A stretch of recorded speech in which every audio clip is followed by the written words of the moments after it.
오늘 하나님의 선물 마태복음 쉬운 한 번째 시간으로 나무는 열매로 안다. 나무는 열매로 안다라는 제목으로 우리 하나님 말씀 함께 나누도록 하겠습니다.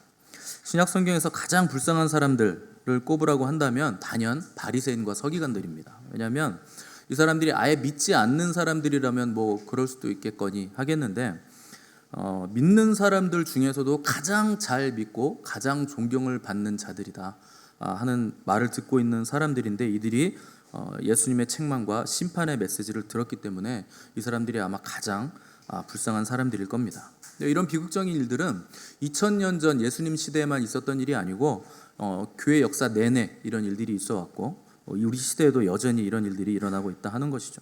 그래서 가장 불쌍한 사람이 누구냐? 교회 평생 열심히 다녔는데 천국 못 가시는 분들이 가장 불쌍한 사람들입니다.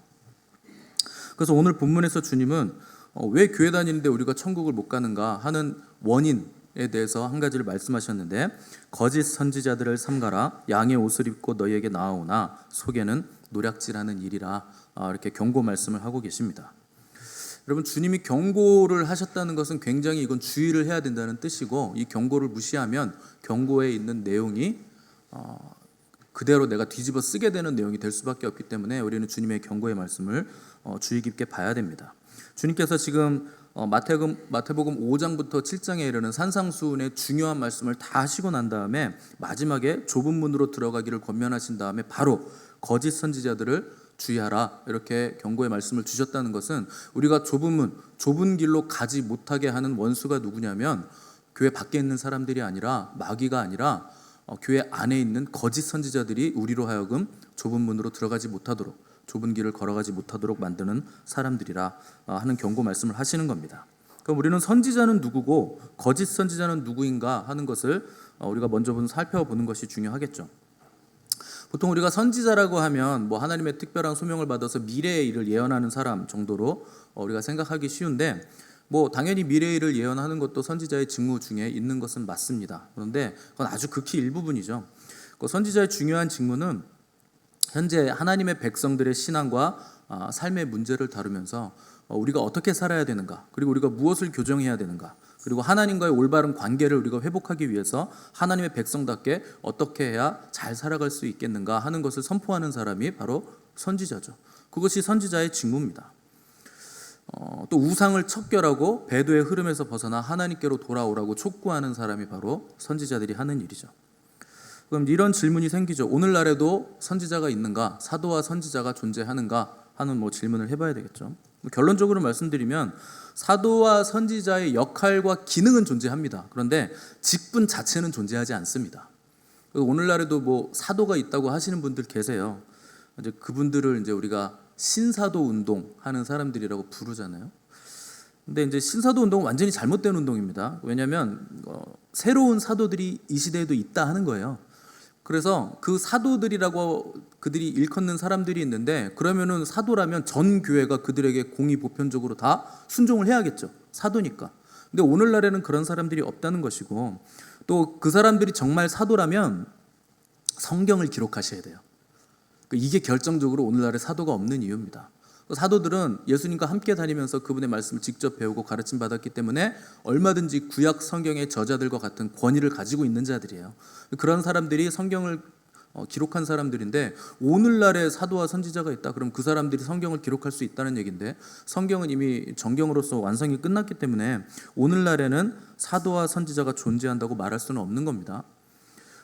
그런데 사도적인 정신과 선지자적인 마음을 가지고 있는 직분은 없지만 그 직임은 존재한다는 거죠. 그 기능은 존재한다는 겁니다.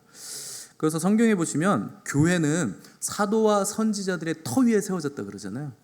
이게 사도와 선지자들의 터 위에 교회 건물이 세워졌기 때문에 그 위에 다시 사도와 선지자가 생겨나서 터를 또 닦을 수 있는가? 불가능하죠. 이미 그 무형의 건물은 사도와 선지자의 터 위에 세워졌기 때문에 또 다른 사도와 선지자가 나타나서 또 다른 교회의 터를 다시 닦는다 하는 일은 필요 없는 일입니다. 그럼에도 불구하고 그 기능은 여전히 남아 있어서 오늘날 그들의 기능과 역할을 감당하는 사람들이 있는데, 그 사람들이 목사들, 또 교사들, 설교자들로 우리가 대표되는 사람들이죠. 그래서 설교자들은 뭐 하는 사람들인가? 하나님의 특별한 소명을 받아서 하나님의 백성들에게 하나님의 말씀과 뜻을 전달하는, 하나님의 말씀을 전하는 대변자들이죠. 자, 그러면 거짓 선지자는 누군가? 하나님께 소명을 받지 않은 사람이 일단 거짓 선지자고, 그 다음에 거짓된 진리를 마치 하나님의 진리인 것처럼 위장하고 속여서 그것을 전파하는 사람들이 바로 거짓 선지자들이라 할 수 있겠습니다. 그래서 오늘날에는 거의 뭐 영적인 지도자들 가운데서 이 거짓 선지자들이 나오기 때문에 여러분들이 지도자를 만나는 일 굉장히 중요하게 생각을 하셔야 되죠. 그래서 여러분들은 여러분들의 지도자가 저 사람이 변질되었나 안 변질되었나 이걸 항상 이렇게 보셔야 돼요. 아무리 입으로는 좋은 말을 해도 얼마든지 사람은 속으로 딴 생각 품을 수 있고 얼마든지 변질될 수 있는 존재이기 때문에 여러분 분별력을 가지셔야 됩니다. 그래서 여러분 목사 말 다 무조건 맹신하시면 안 되고 목사라고 해서 뭐 무조건 끝까지 진실할 거다, 참될 거다 이렇게 오해하시면 안 됩니다. 얼마든지 타락할 수 있고 변질될 수 있는 존재가 사람이기 때문에 여러분들이 스스로 분별력을 가지셔야 돼요. 그래서 말씀을 잘 읽으시고 묵상하시고 공부하시면서 정말 우리 목사가 제대로 된 목사인가 이것을 항상 깨어서 여러분들이 감시를 하셔야 됩니다. 근데 거짓 선지자는 말은 그럴듯해요. 근데 참된 목사, 참된 교사는 모든 사람들이 선악과를 딸 때도 그 사람은 생명과를 따서 성도들에게 생명의 길을 보여줄 수 있는 사람이어야 됩니다. 근데 거짓 선지자, 거짓 목사는 그렇게 안 한다는 거죠. 말은 생명나무를 따는 것처럼 하지만 실상은 자기도 선악과 열매를 따면서 판단하고 비방하고 열매가 좋지 않은 사람들이 거짓 목사, 거짓 설교자, 거짓 선생이라는 겁니다. 그러니까 왜 그런 거짓들이 있는가? 진짜가 있기 때문에 거짓말도 있는 거죠. 그러니까 항상 그렇습니다. 가짜에는 거짓이 필요 없어요. 진짜가 있기 때문에, 그게 귀하기 때문에 거짓도 판을 치게 된다는 거죠. 여러분 다른 종교에 이단이 있는 거 보셨어요? 천주교에 뭐 이단이 있더라, 이슬람교에 이단이 생겨났더라 이런 말 들어보셨습니까? 불교 이단 보셨어요? 그런 거 없습니다. 근데 유독 기독교에는 왜 이단이 많은 줄 아십니까? 기독교가 진리기 때문에 그래요. 진짜이기 때문에 가짜들이 판을 친다는 겁니다. 그래서 여러분 중요하고 귀한 것에는 항상 가짜가 있어요. 가짜 박사도 있고 가짜 졸업장도 있고 가짜 의사 면허증도 있고 가짜 목사가 있는 이유는 그게 귀하고 중요하기 때문에 거기에 가짜가 판을 친다는 것이죠. 오늘 본문 15절 보시면 주님은 거짓 선지자의 특징을 뭐라 그러시냐면 양의 옷을 입고 나오나 속에는 노략질하는 일이라는 건 늑대를 말합니다. 그러니까 속은 늑대인데 양의 옷을 덮어 쓰고 양처럼 나온다는 거죠. 자, 거짓 선지자의 첫 번째 특징, 겉과 속이 다르다는 겁니다. 겉으로 보기에는 양인데 속은 늑대인 거예요. 자, 이거는 외식한다는 뜻이죠. 겉과 속이 다른 거니까. 외식한다는 것을 다른 말로 하면 이미지 메이킹을 한다는 거예요. 좋은 이미지로 다가온다는 겁니다. 여러분 어떤 분야를 막론하고 이미지로 나에게 다가오는 게 있으면요, 그 대부분 가짜예요. 이미지로 나에게 다가온다? 다 가짜예요. 왜냐하면 이미지는요 얼마든지 조작이 가능합니다. 그래서 여러분 연예인들이 왜 이미지 메이킹을 할까요? 원래는 그런 사람이 아닌데 대중들에게 인기를 얻고 호감을 얻기 위해서 이미지를 만드는 거예요. 그게 이미지 메이킹이에요. 그건 전부 다 가짜예요. 그래서 나중에 그 연예인들의 그 뭐 지저분한 사생활이 밝혀지면 팬들이 다 떠나죠. 그래서 이제 나중에 출연도 못하게 되고 활동을 못하게 되죠. 왜 그렇습니까? 그동안 쌓아놓은 이미지가 가짜라는 게 들통났기 때문에 팬들이 외면하는 거예요. 그래서 여러분 이미지로 다가오는 모든 것들은 다 그냥 가짜라고 보시면 돼요. 예전에는요, 요새도 뭐 그런 분들이 계신지 모르겠는데 목회자들도요 학원을 다녔어요. 저는 한 번도 그런 학원을 본 적이 없는데 아마 뭐 비인가 학원일 것 같은데 학원을 다닌다고 하더라고요. 그래서 어떤 목소리로 설교를 해야 목사 같은지 뭐 이런 거를 가르쳐줘요. 할렐루야 이런 거 있잖아요.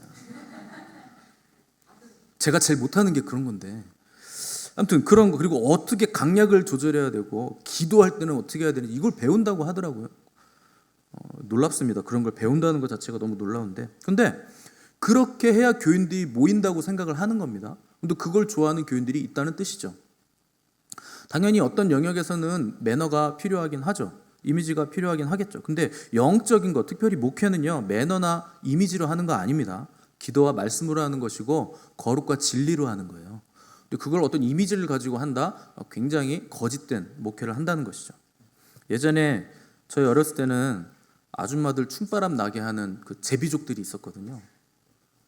사모님, 장바구니는 잠시 저에게 맡겨두시고 한판 땡기시죠. 뭐 이런 유행어가 있었습니다. 아세요? 그런 거. 이 사람들의 제비족의 특징이 뭘까요? 매너가 굉장히 좋다는 거죠.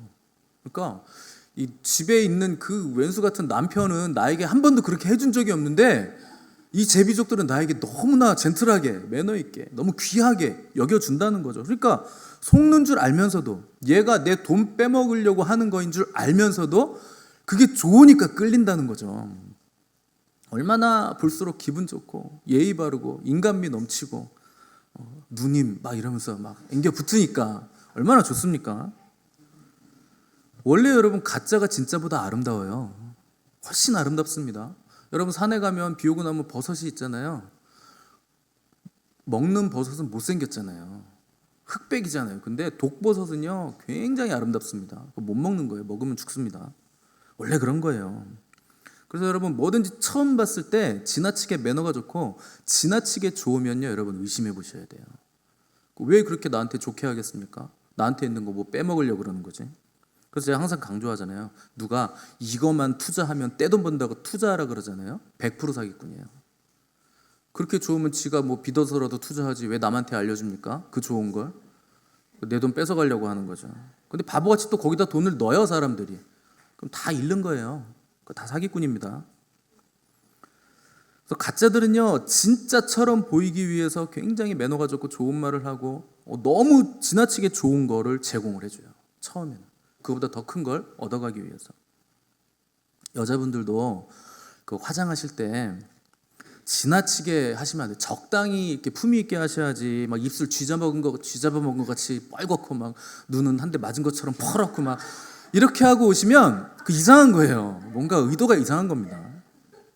수상하죠. 그걸 좋아하는 사람은 또 거기에 걸려들죠. 그 진한 얼룩벌룩한 막 그런 거에. 그래서 여러분 처음 봤는데 지나치게 친절한 사람 있잖아요. 그 이상한 사람입니다. 지나치게 친절하시면 안 돼요. 물론 교회는 지나치게 친절하죠. 이 교회 이상하네. 왜 이렇게 지나치게 친절하지? 그거는 교회는 해당이 안 되죠. 근데 우리가 저 사람 지나치게 친절하다 이렇게 말하는 이유가 뭡니까? 친절이 지나쳤으니까요. 그렇죠. 그건 반드시 의심을 해봐야 됩니다. 왜냐? 정상적인 것이 아니기 때문에. 거짓 선지자들, 거짓 목자, 거짓 스승, 거짓 리더 마찬가지예요. 여러분 양의 옷을 입고 양인 척 다가오죠. 속은 늑대인데 내가 양인 것처럼 한다는 거예요. 근데 늑대가 왜 양의 옷을 입고 다가오겠습니까? 양들에게 친근하게 보이려고. 이미지를 양으로 만드는 거죠. 그럼 늑대가 양처럼 하고 와서 양의 말을 하고 양에게 다가오는 이유가 뭐예요?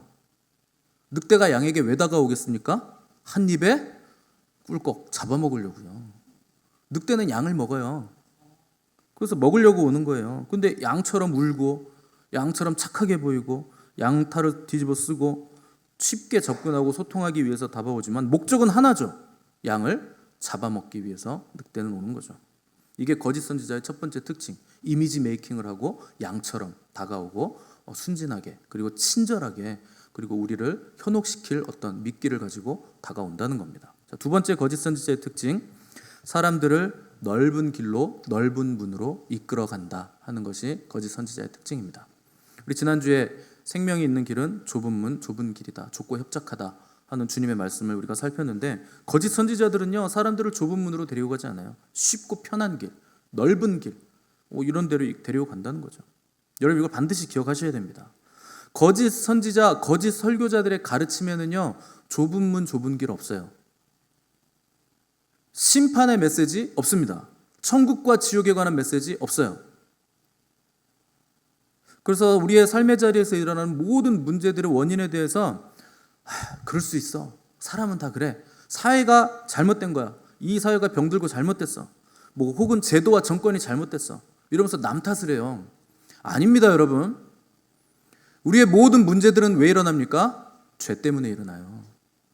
사회 구조 때문에 뭐 잘못됐다, 뭐 정책이 잘못됐다, 뭐 남이 이렇게 해서 잘못됐다, 네가 잘못한 거 아니다. 그런 게 어디 있습니까? 내가 잘못한 거지. 여러분 내 죄 때문에 잘못된 거예요. 모든 문제는 다 죄 때문에 일어나는 겁니다. 근데 거짓 선지자들은요, 위로의 말을 해요. 괜찮아. 다 죄인인데 죄질 수도 있지. 넘어질 수도 있지. 네 잘못 아니야. 죄를 지었으면 회개하라고 회개를 촉구하셔야지 뭘 괜찮다 그럽니까? 청중이 듣기 좋은 말하고 위로하고 괜찮다고 하면서 예수님 사랑이시라고 하나님 사랑이시라고 하면서 반쪽짜리 진리만 전해요. 여러분 몇 번만 들어보면요, 설교 몇 번만 들어보면 진짜 거짓 설교자인지 진짜 참 목자인지 알 수 있어요. 그런데 왜 청중들이 거짓 선지자들의 그 거짓 설교자들의 메시지에 자꾸 끌려갈까요? 우리는요, 타락한 본성이 부패했어요. 그래서 타락한 심성을 가지고 있어요. 그래서 본능적으로 우리는 좁은 문과 좁은 길을 거부하려고 합니다. 편하고 싶죠. 넓은 길로 가고 싶죠. 남들 많이 가는 그 길로 나도 휩쓸려서 가고 싶죠. 그래서 그냥 송사리 때 마냥 남들이 간다 그러면 나도 따라가고, 남들이 뭐 한다 그러면 나도 따라하고, 그렇게 해서 휩쓸려 가는 거예요. 내 안에도 거짓된 것이 있기 때문에 그 거짓에 내가 끌려가는 거죠. 편하게 신앙생활을 하고 싶고, 고질적으로 짓는 내 죄, 이거 내가 계속 짓고 싶고, 그렇기 때문에 우리도 거짓에 끌려가게 된다는 겁니다. 그래서 거짓 선지자의 두 번째 특징, 우리를 넓은 문, 넓은 길로 인도해 가고 위로하는 말만 계속한다. 사랑의 메시지만 전한다. 자, 세 번째, 비슷한 얘기지만 거짓 선지자의 특징, 사람들이 듣고 싶어 하는 말을 전하는 사람들이 거짓 선지자의 특징입니다. 그래서 디모데후서 4장 3절 보시면, 마지막 때에는 사람이 바른 교훈을 받지 아니하며 귀가 가려워서 자기의 사욕을 따를 스승을 많이 둔다. 이렇게 말씀했습니다. 귀가 가려워서, 이거 참 재밌는 표현이죠. 내가 귀가 가려운데 내 가려운 귀를 긁어주는 메시지를 듣고 싶다는 거죠. 내가 듣고 싶은 메시지, 내 귀를 이렇게 시원하게 긁어주는 메시지만 따라간다는 거예요. 그러니까 귀가 가려워서 내 귀를 시원하게 해주는 거짓 스승을 많이 둔다. 이게 마지막 때의 말세에 일어나는 일이라는 겁니다. 자, 거짓 스승을 많이 둔다는 거 뭡니까?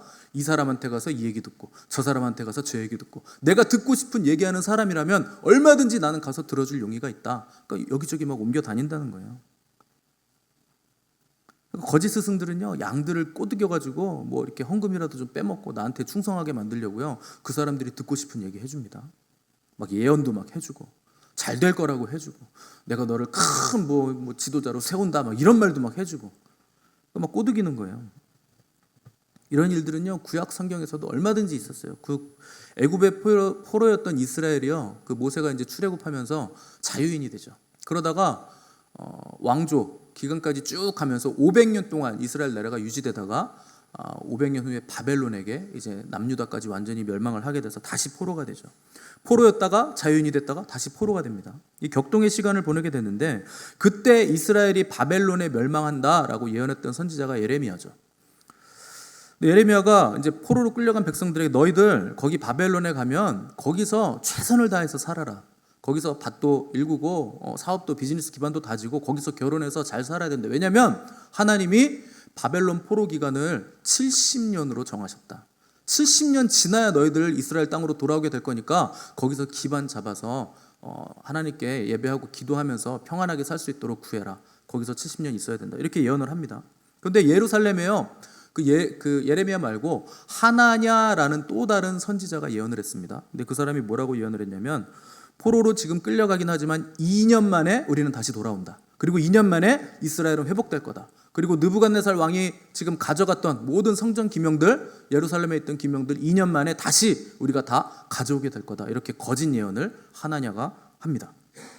놀랍게도요, 사람들은요, 누구의 말을 더 들었냐면 거짓 선지자인 하나냐의 예언을 더 듣길 원하고 손을 들어주고 그 예언에 열광을 했다는 거죠.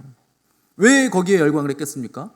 포로 생활이라는 거 얼마나 고되겠어요.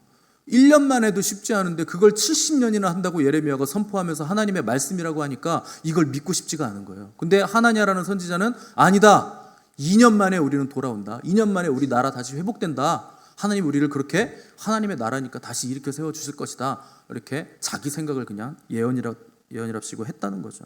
그러니까 이스라엘 백성들이요, 야, 저게 진짜 예언이다. 내가 듣고 싶은 소리, 우리나라 회복된다는 그 소리, 거기에 손을 듣고 열광을 했다는 거예요. 내가 듣고 싶고 내가 원하는 것에 부합하고 내 욕망에 맞춰주고 내 가려운 길을 살살살 긁어주는 그 거짓 예언이 마치 하나님의 말씀인 것처럼 나에게 다가오더라는 것이죠. 듣기 좋은 소리 현혹됐다는 거예요. 이걸 보신 하나님께서 뭐라고 말씀하셨냐면 에레미야 5장 30절 보면 이 땅에 무섭고 놀라운 일이 있도다. 선지자들은 거짓을 예언하며 제사장들은 자기 권력으로 다스리며 내 백성은 그것을 좋게 여기니 마지막에는 너희가 어찌하려느냐. 하나님 이렇게 말씀하셨어요. 여러분 이 구절에 보시면 이스라엘 나라가 망하는 삼박자가 나오죠. 첫 번째, 선지자들은 거짓을 예언했다. 두 번째, 제사장들, 종교인들은 타락했다. 세 번째, 백성들은 무지해서 그들의 거짓과 타락과 죄를 오히려 좋게 여겼다. 이게 나라가 망하는 삼박자예요. 여러분, 나라가 망해서 70년 동안 있어야 된다는 예레미야의 예언보다 거짓 선지자들이 평안할 것이라는 거짓 예언을 좋게 여기던 백성이요, 결국에 예레미야의 회개 촉구에 귀를 기울이지 않고 나라가 망하니까 회개하고 돌아온 것이 아니고 오히려 그 나라가 망한다는 예언을 했던 예레미야를 죽이려고 합니다. 왜 그랬을까요? 화가 나는 거예요. 분노가 일어나는 거예요. 네가 그런 예언을 해서 우리나라가 망한 거 아니냐. 네가 70년 동안 우리가 포로 생활을 거쳐야 한다고 해서 우리가 지금 포로로 끌려가는 거 아니냐. 예레미야 탓을 했다는 거죠. 자기들이 타락해서 음란하게 우상 숭배해놓고 하늘 여신 막 섬기면서 단무스를 위해서 막 애곡하고 하늘 여신을 위해서 과자를 굽고 하나님 섬기는 예루살렘 성전 안에 우상을 막 세워놓고 거기서 막 우상을 숭배해놓고 그런 짓을 해놓고서 나라가 망한 것이 회개를 촉구했던 예레미야 때문에 우리가 망했다. 이렇게 예레미야 탓을 하더라는 겁니다. 하나님이 이걸 보시면서 너무나 놀랍고 어이없는 일이다. 이렇게 탄식을 하셨다는 거죠. 여러분, 이런 일들은 구약의 일들이지만 결국 이 시대도 점점 이렇게 가고 있다는 걸 여러분 아셔야 됩니다. 요새 한국 교회는 왜 그렇게 트로트 가수들을 불러대는 거예요? 교회에? 여러분, 예전에는요, 요 강대상 이거요 아무나 못 닦았어요. 이것도 그 교회 가장 오래되고 연로하신 그 은퇴하신 권사님, 그분만 여기 올라와서 이거 닦고 정리했지요. 아무나 여기 못 올. 왜냐면 이거 거룩하다 그랬거든요. 근데 지금은요, 트로트 가수가 여기 올라와가지고요, 하나 둘 셋 넷 뭐 이러면서 네 박자 뭐 이런 거 부르고요, 옥경인지 깽깽인지 막 이런 거 부르고요, 난리도 아닙니다.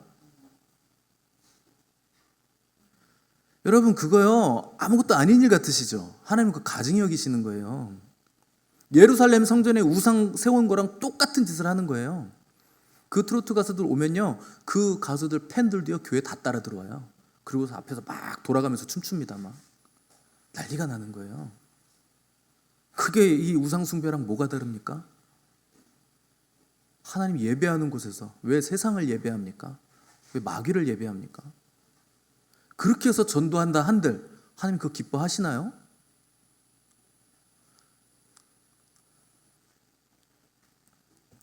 그러면 우리가 도대체 거짓 선지자들 우리가 어떻게 분별할 수 있을까요? 우리 16절에서 20절 오늘 본문 한번 쭉 읽어보겠습니다. 16절에서 20절 시작. 그들의 열매로 그들을 알지니 가시나무에서 포도를 또는 엉겅퀴에서 무화과를 따겠느냐.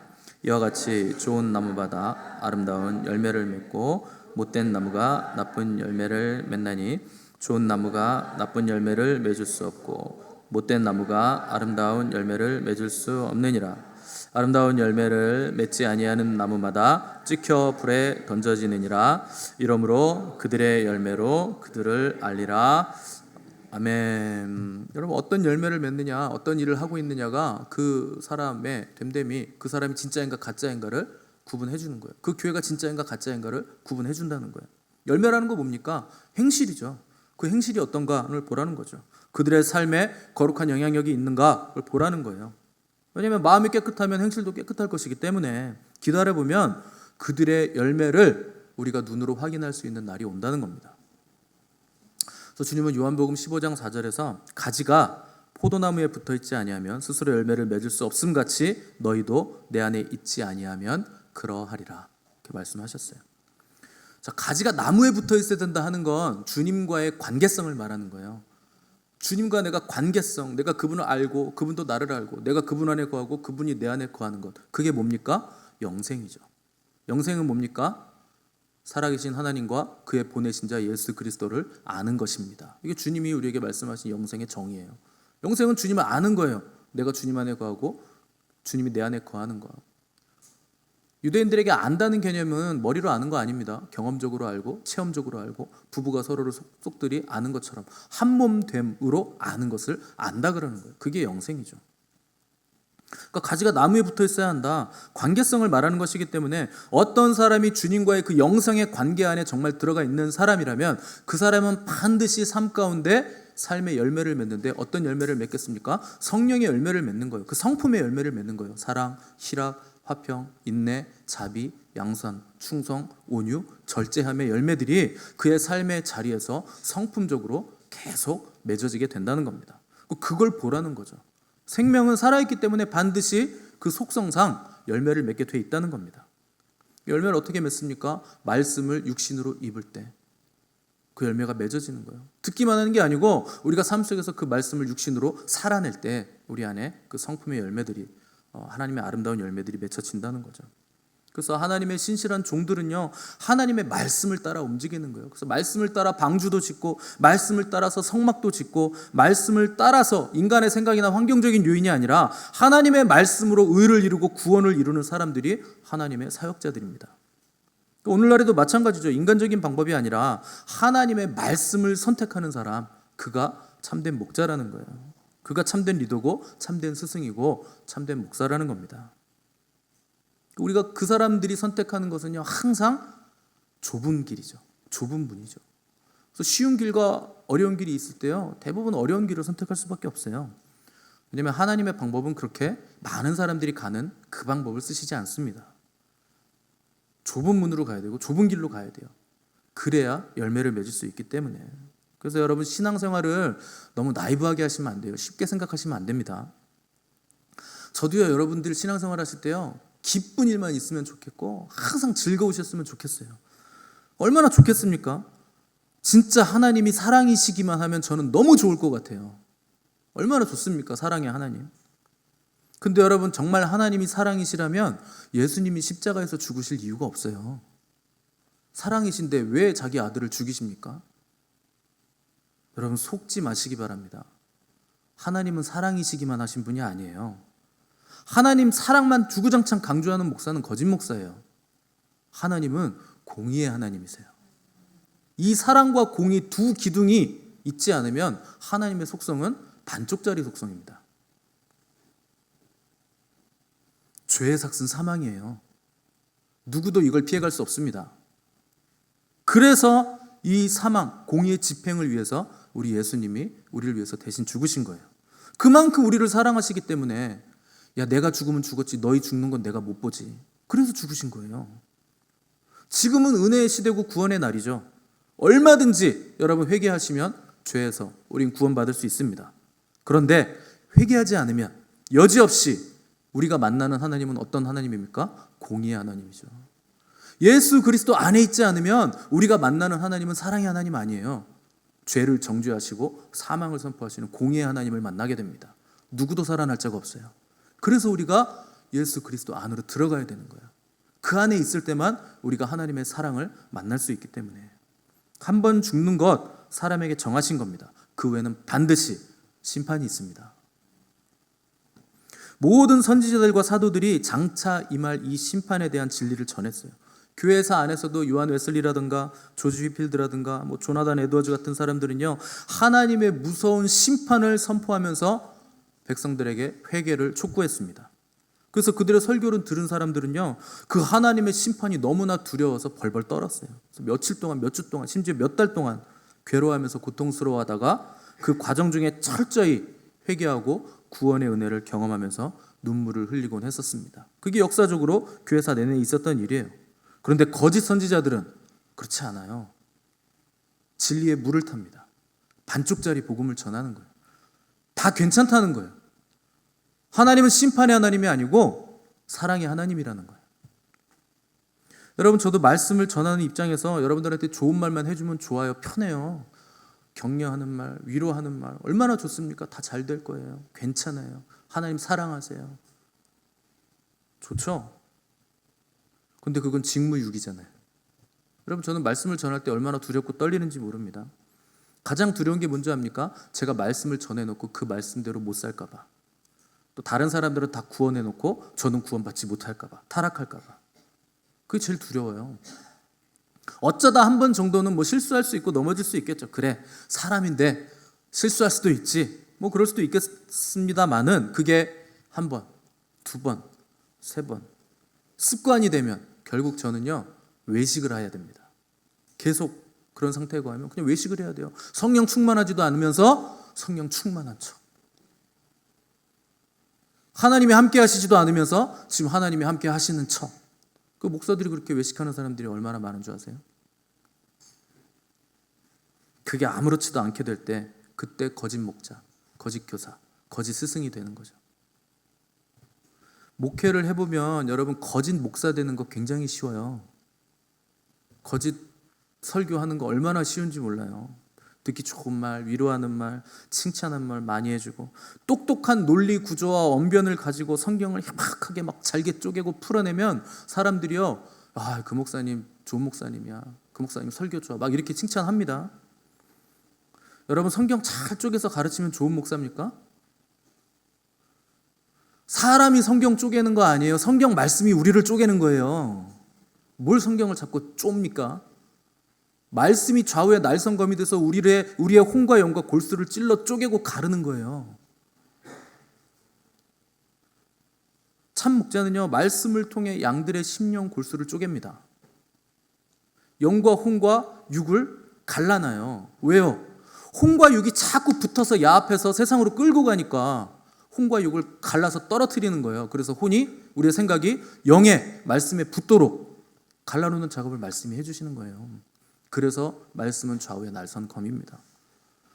근데 하나님한 말씀을 목회자가 자꾸 말씀을 자기가 쪼개고 앉아있으면 양들은요 머리만 커져요. 죽지도 않고 살아가지고 막 자기 멋대로 돌아다니는 거예요.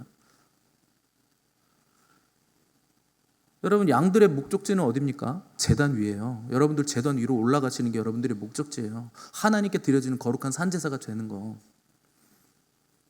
근데 거룩한 제사가 되려면 흠이 있으면 안 돼요. 거룩하고 정결해야지 하나님께 드려질 수 있습니다. 근데 거룩하고 정결하지도 않고 막 불에 타가지고 막 하나님께 올라가야 되는데 막 여기 조금 끄슬리고 저기 조금 끄슬리고 10년 전에 한번 끄슬리고 20년 전에 한번 끄슬리고 아직도 죽지도 않고 다 태워지도 않고 살아가지고 막 돌아다니고 드려지지도 않고.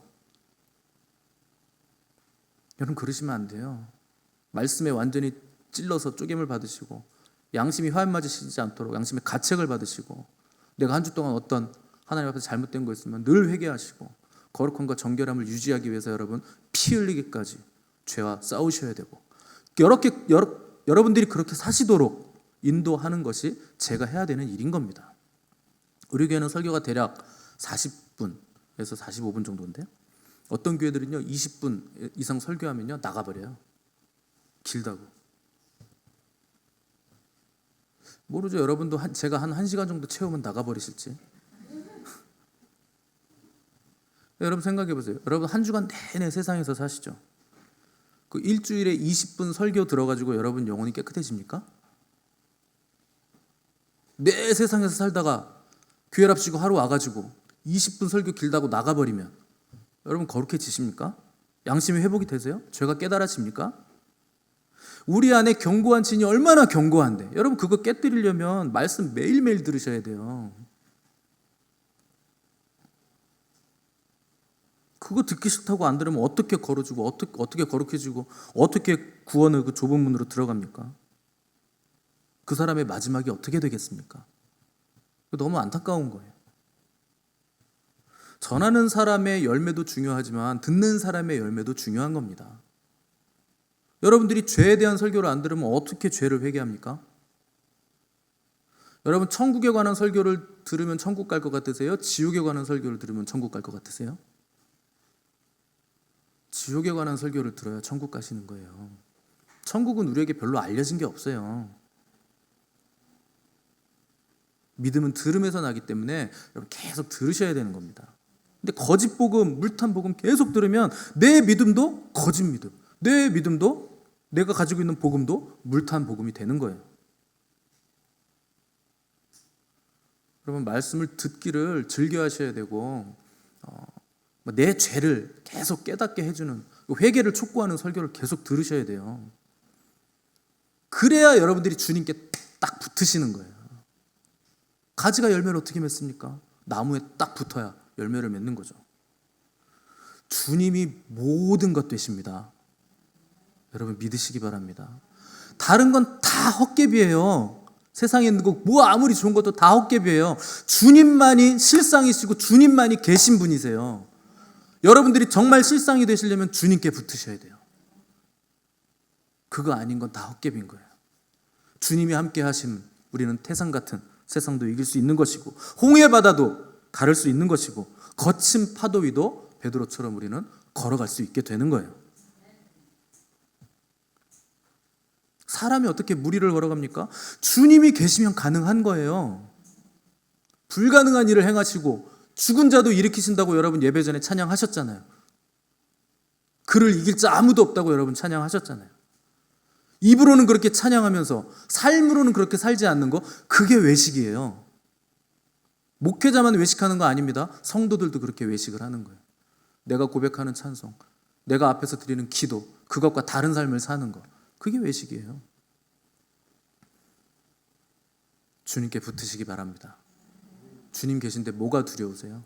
뭐가 무섭습니까? 여러분 가장 두려운 게 뭐예요? 뭐 돈이 없으면 그게 뭐 무섭습니까? 없으면 금식하면 되고, 금식하면 또 까마귀가 물어서 갖다 주겠죠. 주시면 먹으면 되고, 추우면 보일러 뗄 돈이 없으면 이불 두껍게 덮으면 되고, 그래도 추우면 여러분 요새 뭐 내파 좋은 거 잠바 많이 있으시대요. 뭐 그거 입고 자면 되잖아요. 그건 뭐 두렵습니까? 가장 두려운 게 뭔지 아세요? 죽지 않는 내 자아예요. 평생 말씀을 들었는데 자아가 죽지를 않아요. 교회 왔다 갔다만 하는 거, 그게 더 두려운 거예요. 그러면 너희 결국이 어떻게 되겠느냐? 더 이상 내 욕망 추구하기를 멈추시고 내 귀 간지러운 거 시원하게 해주는 소리 그만 들으시고 여러분 주님의 음성을 들으시기를 바랍니다.